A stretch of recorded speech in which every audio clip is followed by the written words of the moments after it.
Salut les amis, je m'en vais vous apprendre quelque chose qu'on ne nous a pas appris dès notre bas âge. La langue est créatrice. Elle a donc cette capacité ou ce pouvoir-là d'engendrer la vie et bien malheureusement de créer la mort. Cela veut dire quoi? Ça veut dire que nous sommes les prophètes de nos propres vies, que les propos que nous tenons au regard de nos situations, au regard de la vie de nos enfants ou de nos projets, ont une forte influence sur leur réalisation, impactent négativement ou positivement nos projets et nos vies. Proverbe chapitre 18, le verset 21 nous apprend que la vie et la mort sont au pouvoir de la langue et quiconque l'aime en jouira de ses fruits. La parole de Dieu elle-même reconnaît que la langue détient une force, un pouvoir qui est bien supérieur à nos membres. Le pouvoir de la langue est notamment utilisé dans le monde spirituel afin d'impacter le monde naturel. Dieu s'en est servi lorsqu'il créait l'univers et l'humanité tout entière. Le diable en a eu recours lorsqu'il a séduit Ève. Comme vous le savez, le monde spirituel est divisé en deux. Nous avons le monde de la lumière ainsi que celui des ténèbres. Et dans ces deux mondes, l'usage de la langue et son pouvoir sont utilisés différemment. Dans Jean chapitre 10, le verset 10, la Bible dit que le voleur ne vient que pour égorger, dérober et détruire. Donc, lorsque l'adversaire et ses sous-fifres font usage du pouvoir de la langue, c'est toujours dans ce contexte-là. Ils viennent pour vous égorger, pour vous dérober et vous détruire. Voyons à présent les stratégies et les stratagèmes qu'ils mettent en œuvre afin d'influencer votre vie par l'usage de la langue. Les amis, la mort est entrée dans le monde à cause du mensonge. Le diable, en utilisant maléfiquement la langue, a réussi à persuader Ève que ce qu'il disait émanait véritablement de la part de Dieu.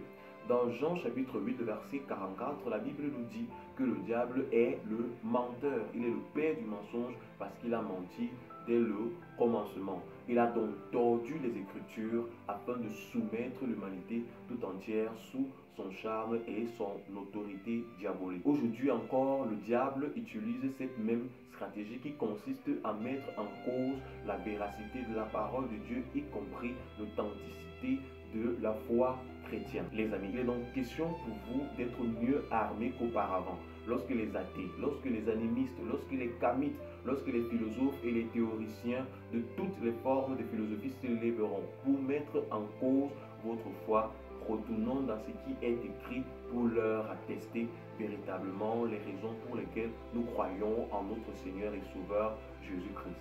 L'adversaire essaiera toujours de tordre la parole afin de vous entraîner dans la perdition et de contrôler votre vie et votre âme, votre esprit. C'est à vous de savoir défendre votre maître. Comme la Bible le dit, nous ne nous nourrissons essentiellement pas de pain, mais de toutes les paroles qui sortent de la bouche de notre Seigneur. Si le diable ne parvient pas à vous séduire, il emploie de suite une seconde stratégie, celle qui consiste à proférer contre vous des paroles de malédiction. Lorsque nous lisons Nombre chapitre 22, où le roi Balak appelle le devin Balaam pour maudire les populations juives, c'est tout simplement parce qu'il savait que c'était une arme puissante entre les mains du diable.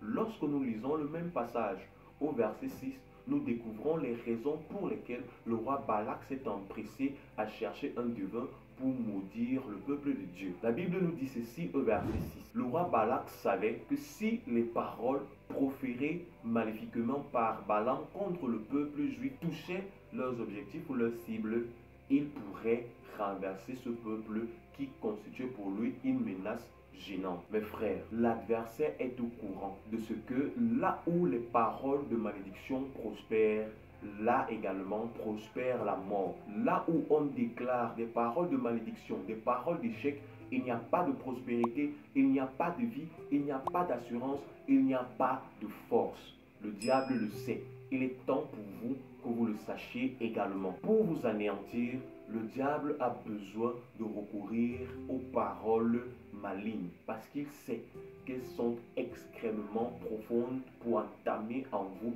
une destruction spirituelle qui sera traduite naturellement par des maladies, par des limitations, y compris des limitations psychologiques. Lèvons-nous, mes frères, afin qu'aucune parole déclarée contre vous ne puisse vous atteindre. N'oubliez pas, la parole de Dieu dit que nous avons reçu la force et le pouvoir contre toute manifestation satanique et diabolique. Il est temps pour vous de vous lever contre cette autre stratégie que l'adversaire met en œuvre en vue de vous renverser et de vous déchoir du pouvoir que le Seigneur vous a donné en tant qu'enfant de Dieu.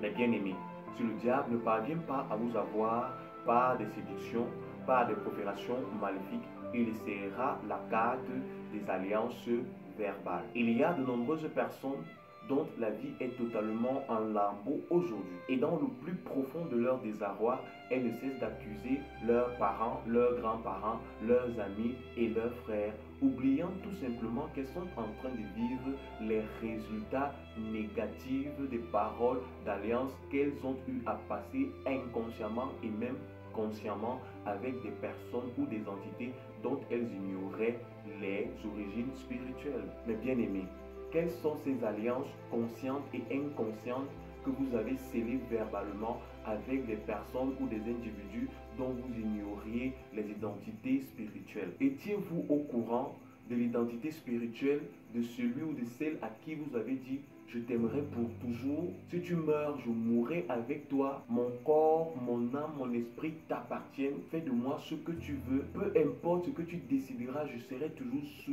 soumise à toi. » Connaissez-vous seulement les impacts qu'ont ces paroles spirituellement? Je m'en vais donc vous dire que si cette personne était soumise au diable ou était serviteur du diable, cette dernière, par vos paroles, a eu le droit légal de vous posséder et de prendre entièrement possession de votre vie. C'est donc par cette stratégie des alliances verbales que l'adversaire parvient à se saisir des âmes des enfants de Dieu pour les manipuler en sa guise. C'est la raison pour laquelle vous ne devez jamais prendre à la légère les paroles qui sortent de vos bouches, peu importe le lieu, peu importe les circonstances. Les amis, lorsque le diable se rend compte qu'il ne peut vous séduire, que les proférations maléfiques sont inoffensives contre vous et qu'il ne pourrait acter une quelconque alliance verbale avec vous, il s'arrange à vous utiliser vous-même pour votre propre paix. Souvenez-vous que la vie et la mort sont au pouvoir de la langue et cela implique toute parole qui pourrait sortir de vos lèvres. Et donc, lorsque vous dites « je ne pourrai pas y arriver, je ne pourrai jamais réussir, je suis le plus faible, je suis le dernier de ma famille est la plus pauvre, je ne m'en sortirai jamais, je ne suis pas une solution, j'ai trop de problèmes, ma vie n'est faite que de problèmes. » Ou lorsque vous dites à votre mari qu'il est une erreur dans votre parcours, qu'il est un incapable, qu'il est un bon à rien, qu'il ne parviendra jamais à accomplir quoi que ce soit sur cette terre, qu'il vaut mieux divorcer plutôt que de supporter son visage chaque matin sur votre lit. Ou qu'en grondant vos enfants, vous mettiez à vociférer sur leur vie. Je regrette de vous avoir engendré. Vous avez détruit ma vie, vous avez pris ma jeunesse. Vous n'êtes que des sorciers, des voleurs, des prostituées. Sans vous, ma vie serait bien meilleure. Vous êtes une erreur dans mon parcours. Si je savais, si je pouvais rebobiner le film de ma vie, je ne vous aurais certainement pas engendré. Je regrette votre existence. Je vous maudirai toujours. Vous ne ferez rien, vous ne réaliserez rien sur la terre. Eh bien, le diable qui rôde comme un lion cherchant qui dévorer, il se tiendra sur toutes ces paroles pour avoir une influence satanique dans la vie de vos enfants et ainsi répandre une notion diabolique dans leur vie. Vous verrez vos enfants aller d'échec en échec. Vous verrez votre conjoint aller d'échec en échec.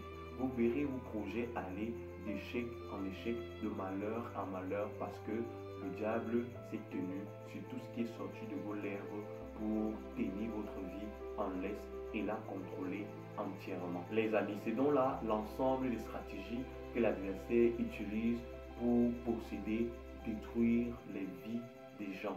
Que ce soit des païens, que ce soit des chrétiens, ce sont ces mêmes stratégies qui mettent en œuvre pour contrôler les vies et les destinées. s'il ne vous séduit pas, il proférera contre vous des paroles de malédiction.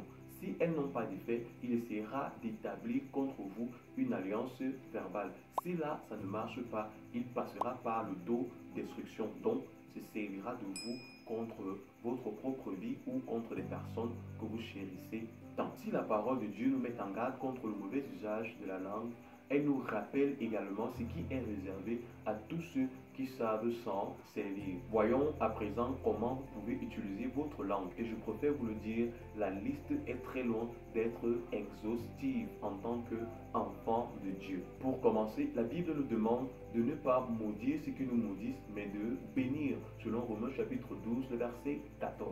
La Bible nous envoie à porter la vie, même dans l'existence des personnes qui nous souhaiteraient le malheur. C'est ainsi qu'un enfant de Dieu devrait utiliser le pouvoir de la langue que le Seigneur lui a donné, la capacité d'engendrer la vie et de créer de l'espoir. Comme Job nous l'a dit au chapitre 27, le verset 4, les lèvres du croyant ne lui ont pas été données pour tenir des propos injustes et sa langue pour proférer des choses fausses. Nous avons donc été envoyés, nous avons donc été rachetés, nous avons donc reçu l'Esprit du Seigneur pour ne tenir que des paroles justes et toujours prophétiser la vérité plutôt que d'engendrer du mensonge par le pouvoir de notre langue. Comme Jacques chapitre 3, à partir du verset 7 jusqu'au verset 8 nous le dit, toutes les espèces d'animaux, de proies et d'oiseaux ont été domptées par l'homme, mais la langue, aucun homme n'a pu le faire.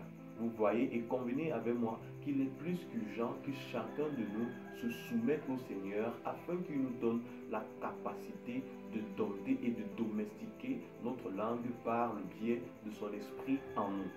Le Seigneur a besoin de notre bouche pour annoncer la vie, pour proclamer l'espérance. Sortez des pratiques anciennes. Sortez de cette ignorance qui vous poussait à utiliser ce pouvoir à mauvais escient. Il est temps pour vous de sortir de cette ignorance et de vous lever comme un enfant de Dieu et de déclarer avec moi, ma langue ne sera plus jamais utilisée pour être un réservoir de mort. À partir de ce jour, je déclare au nom de Jésus-Christ que je ne proclamerai que la vie à partir de ma langue. Que le Seigneur prenne soin de vous. Shalom.